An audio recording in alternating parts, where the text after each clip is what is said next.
जय जगन्नाथ। जय जगन्नाथ। जय जगन्नाथ। जय श्री राम। जय श्री राम। एठी उपस्थित समस्त मान्यगण व्यक्तिन को मोर नमस्कार। देवी मां चामुंडा, चंडी मंदिर, डमडमणी पीठ, मां भट्टारिका, प्रभु नीव माधव की इस पवित्र धरती पर आप जनता जनार्दन के दर्शन करके मेरा जीवन धन्य हो गया। इतनी बड़ी संख्या में माताएं बहनें आई हैं। हमारे नौजवान जो फर्स्ट टाइम वोटर है वो तो उमंग से भरे हुए नजर आ रहे हैं। आपका उत्साह, आपका जोश ये दिखा रहा है कि 25 साल बाद ओडिशा नया इतिहास रचने जा रहा है। ओडिशा में 10 जून को भाजपा का पहला सीएम शपथ लेगा, ये तय है। और आपके आशीर्वाद से तीसरी बार मोदी सरकार दिल्ली में शपथ लेगी, ये भी तय है। भाइयों और बहनों, कटक देश के सबसे पुराने शहरों में से एक है। यहां इतिहास भी है, विरासत भी है। यहां नेताजी सुभाष चंद्र बोस, उत्कल गौरव, मधुसूदन दास, उत्कल मणि, गोपबंधु दास, उत्कल केसरी, हरे कृष्ण महताब, ऐसे अनगिनत महानुभावों की प्रेरणा है। ये आधुनिक शिक्षा की नगरी है। ये विकसित भारत का सामर्थ्य बढ़ाने वाली धरती है। साथियों, जिस कटक का, जिस ओडिशा का इतना बड़ा महत्व है, उसे क्या कोई ऐसा व्यक्ति संभाल सकता है जिसको ओडिशा की संस्कृति की समझ न हो, जिसको यहां की मिट्टी की संवेदना की समझ ना हो? बीजेडी को आपने इस शताब्दी के 24-25 साल देकर देखे हैं और आपने देखा है परिणाम क्या निकला।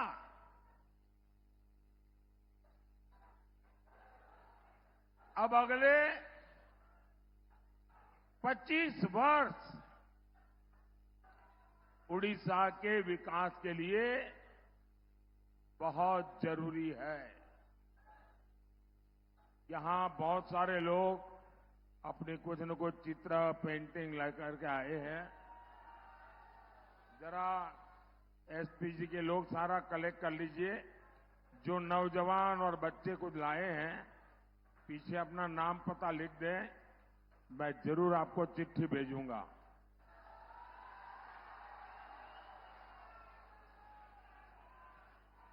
ये सुभाष बाबू बन के आया है नौजवान।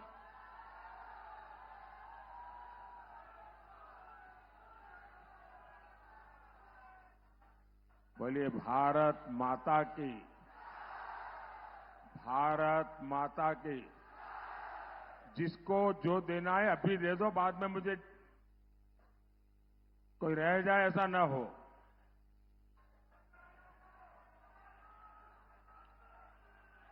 जय श्री राम, जय श्री राम।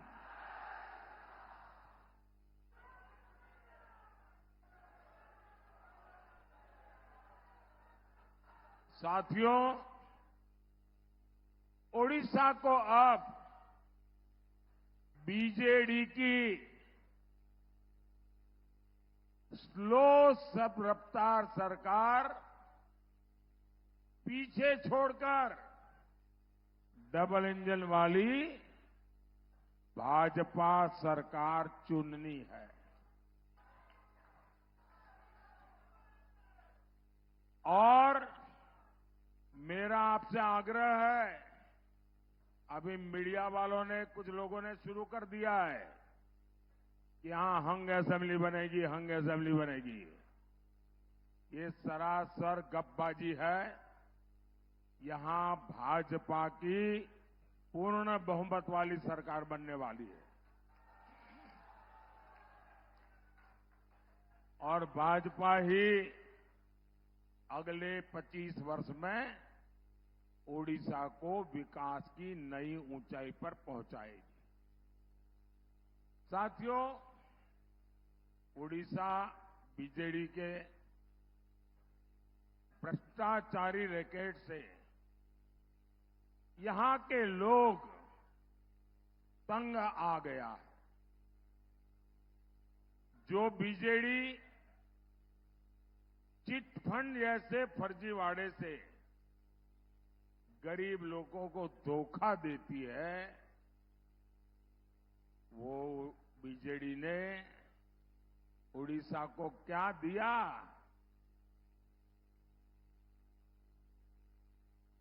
अगर बीजेडी ने ओडिशा को दिया है तो लैंड माफिया दिया है, सैंड माफिया दिया है, कोल माफिया दिया है, माइनिंग माफिया दिया है और बीजेडी के विधायक और मंत्री 24/7 इसी में लगे हुए हैं। अब ऐसे में यहां इंफ्रास्ट्रक्चर का विकास संभव है क्या? संभव है क्या? यहां इन्वेस्टमेंट आ सकता है क्या? यहां रोजगार बन सकता है क्या? मैं तो हैरान हूं। मेरे यहां गुजरात में शायद उड़ीसा का कोई ऐसा ब्लॉक नहीं होगा वहां के लोग गुजरात में आकर के रोजी रोटी न कमाते हो। जो प्रदेश इतना समृद्ध है, उस प्रदेश को ऐसे बर्बाद करने वाले लोगों को ये चुनाव तो सजा करने के लिए चुनाव है। उन लोगों को, भाई और बहनों, बीजेडी सरकार कैसे काम करती है, इसका कच्चा चिट्ठा अब जनता के सामने आ रहा है। जब से मोदी सरकार बनी है, तब से ओडिशा के विकास के लिए मैंने रिकॉर्ड पैसा दिल्ली से भेजा है। पहले टैक्स का जितना पैसा केंद्र सरकार से उड़ीसा को आता था, मोदी ने उससे 3 गुना ज्यादा पैसा उड़ीसा को दिया है। कांग्रेस की सरकार के दौरान जब पुरानी खनन नीति थी, तब उड़ीसा को करीब 5,000 करोड़ रुपए मिलते थे। मोदी ने नई खनन नीति बनाई। आज ओडिशा को खनन से ही लगभग 50,000 करोड़ रुपए की आय हो रही है। अब आप सोचिए, कांग्रेस के जमाने में 5,000 करोड़, मोदी के जमाने में 50,000 करोड़ रुपया यहां मिलता है। इसके अतिरिक्त डिस्ट्रिक्ट मिनरल फंड के तहत भी उड़ीसा को 26,000 करोड़ रुपए से अधिक मिल चुके हैं। यानी मोदी सरकार यहां पहले के मुकाबले कई गुना ज्यादा पैसे भेज रही है। लेकिन उड़ीसा में बीजेडी की भ्रष्ट सरकार इस पैसा का गोलमाल कर रही है। मैं उड़ीसा के करीब करीब हर जिले में जा चुका हूं। यहां सड़क, बिजली, पानी, स्कूल, कॉलेज, अस्पताल, हर चीज का अभाव है। तो ये पैसा किसकी जेब में गया? यहां कटक में ही देखिए, जल भराव का कितना बड़ा संकट हर साल रहता है। मैं यहां हाईवे के, रेलवे के इतने सारे प्रोजेक्ट भेजता हूं, लेकिन बीजेडी के नेताओं को जब तक कट कमीशन नहीं मिलता, तब तक वो हर प्रोजेक्ट को लटकाए रखते हैं। बीजेडी नेता अपने करीबी ठेकेदारों को ही ठेके दिलवाकर आपको हर तरफ से लूट रहे हैं। आप मुझे बताइए, उड़ीसा के साथ ये जो लूट चल रही है, ये लूट बंद होनी चाहिए क्या? ऐसा नहीं दोनों हाथ ऊपर करके पूरी ताकत से बताइए। ये लूट बंद होनी चाहिए, ये लूट बंद होनी चाहिए। ये लूट कौन बंद करेगा? ये लूट बंद कौन करेगा? ये लूट कौन करेगा? मोदी मोदी मत करो, ये आपका एक वोट है ना, वो ये लूट बंद करेगा। आपके वोट की ताकत है जो उड़ीसा का भाग्य बदल सकती है। भाइयों और बहनों, बीजेडी के इस भ्रष्टाचार का बहुत बड़ा नुकसान हमारे नौजवानों का ही हो रहा है। यहां से नौजवानों को पलायन करना पड़ता है। बीजेडी सरकार यहां निवेश के लिए उचित माहौल नहीं बना पाई। एक माफिया है, एक माफिया है जो हर सेक्टर पर कब्जा करके बैठा हुआ है,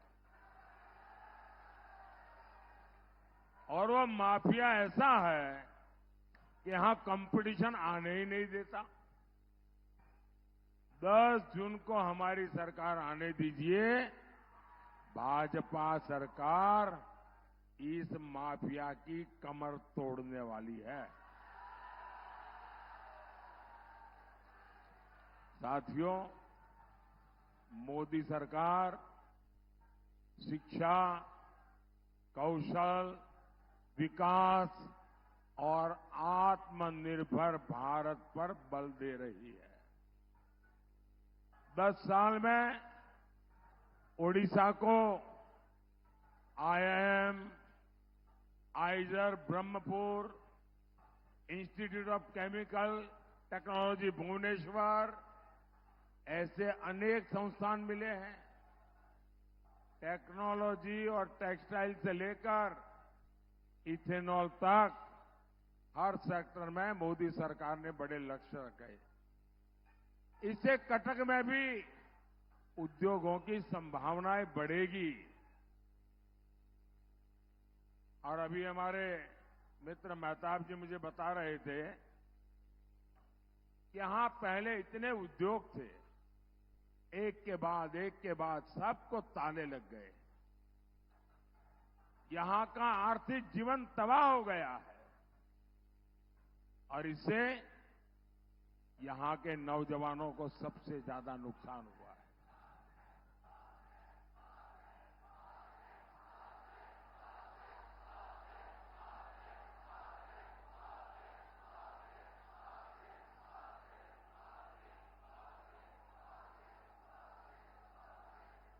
और इसलिए साथियों, हमें यहां निवेश चाहिए, हमें उद्योग चाहिए, हमें पुराने उद्योगों का पुनर्जीवन चाहिए। साथियों, और वो जब होगा, और मैं आपको दिलाता हूं विश्वास, ये भाजपा में ताकत है, वो कर सकती है।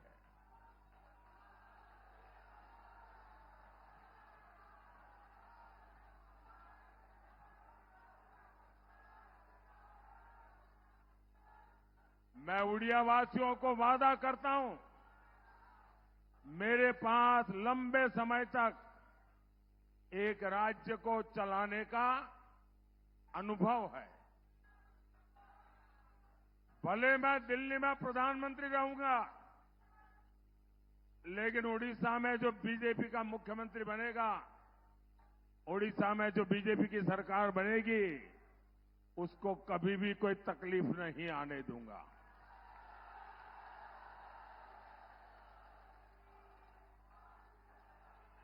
साथियों, बीजेडी सरकार को कटक के लोगों की परेशानी से कोई सरोकार नहीं है। कटक चारों तरफ नदियों से घिरा है, लेकिन यहां पीने के पानी की समस्या है। मोदी नल से जल देना चाहता है, लेकिन ये रोड़े अटकाते हैं। मोदी ने देश के गांव और शहरों में गरीबों के लिए 4 करोड़ पक्के घर बनाए हैं। आने वाले समय में 3 करोड़ नए घर बनाने की गारंटी दी है। ओडिशा में भी करीब 30 लाख गरीबों के नए घर बने हैं। लेकिन बीजेडी आपके लिए नए घर बनाने में लगातार अड़चनें पैदा कर रही है। गरीब को पक्का घर मिलने से रोके, ऐसा काम आपका दुश्मन ही कर सकता है। भाइयों बहनों, आप यहां डबल इंजन की भाजपा सरकार बनाएंगे तो आपका बिजली का बिल 0 होगा।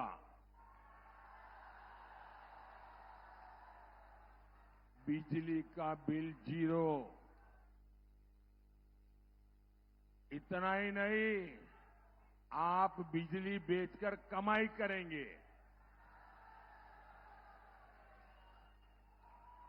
और ये कमाल मोदी सरकार की जो पीएम सूर्यघर मुफ्त बिजली योजना से है, उससे होगा। और उसकी रजिस्ट्री चल रही है। आप अभी भी रजिस्ट्री करवा सकते हैं ऑनलाइन जाकर के।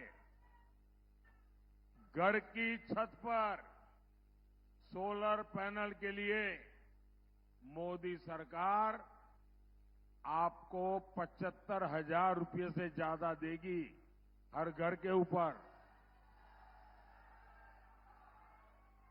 और अतिरिक्त बिजली भाजपा सरकार यहां जो बनेगी, वो आपसे खरीदेगी।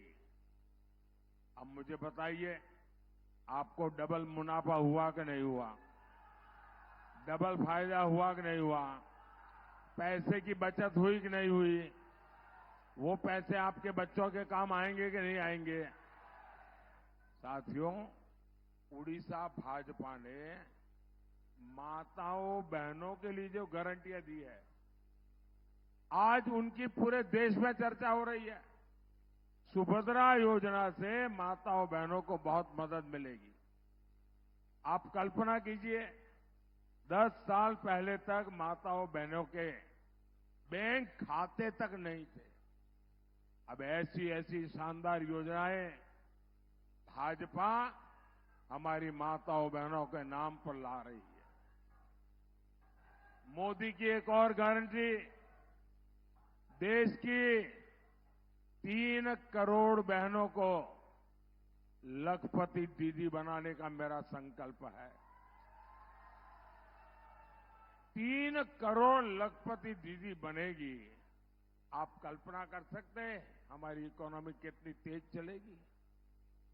लखपति दीदिया ने हर साल 1 लाख रुपए से ज्यादा की आय, और वो भी स्वाभिमान के साथ।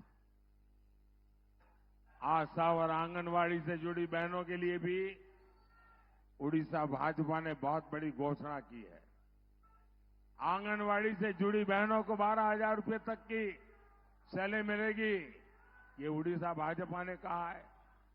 इसके साथ साथ जब यहां आयुष्मान योजना लागू होगी तो कटक के किसी भी परिवार को अपने बुजुर्गों के इलाज के लिए कोई चिंता नहीं करनी पड़ेगी।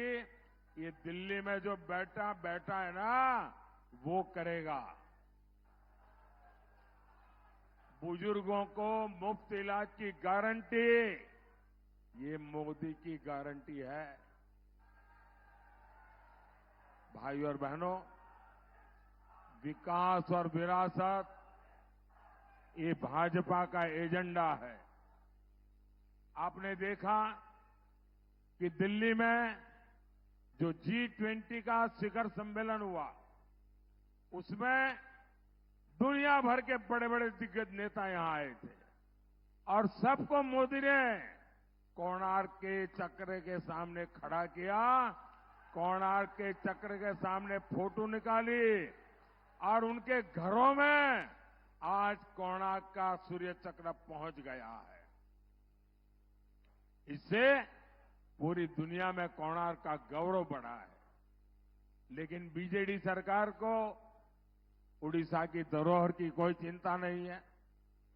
जगन्नाथ जी के श्री रत्न भंडार को लेकर जो कुछ हो रहा है, उससे पूरा उड़ीसा बहुत गुस्से में है। अब लोग कहते हैं कि श्री रत्न भंडार की चाबी तमिलनाडु चली गई है, कहते हैं।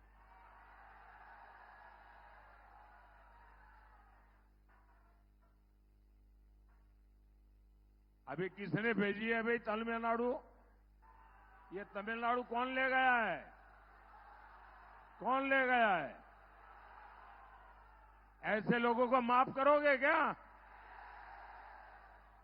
जिस तरह श्री रत्न भंडार की चाबी खो गई और फिर जांच रिपोर्ट को दबा दिया गया,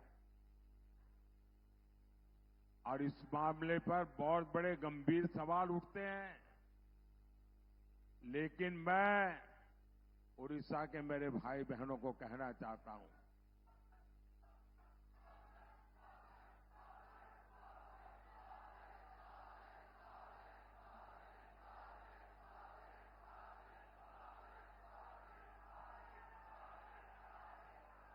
साथियों, ये मोदी है। मैं सोमनाथ की धरती से आया हूं, जगन्नाथ की धरती की पूजा कर रहा हूं, और मेरे लिए जितने भगवान सोमनाथ दादा के आशीर्वाद है, इतने ही महाप्रभु जगन्नाथ जी के आशीर्वाद है। मुझ पर सोमनाथ दादा का भी कर्ज है, मुझ पर महाप्रभु जगन्नाथ जी का भी कर्ज है। और इसलिए मैं उड़ीसा के एक एक नागरिक को गारंटी देता हूं, आप आश्वस्त रहिए, यहां भाजपा सरकार बनते ही ये चाबी का राज खोला जाएगा।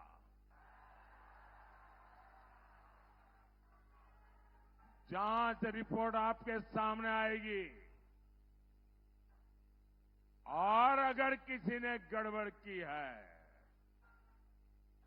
तो मोदी किसी को छोड़ता नहीं है।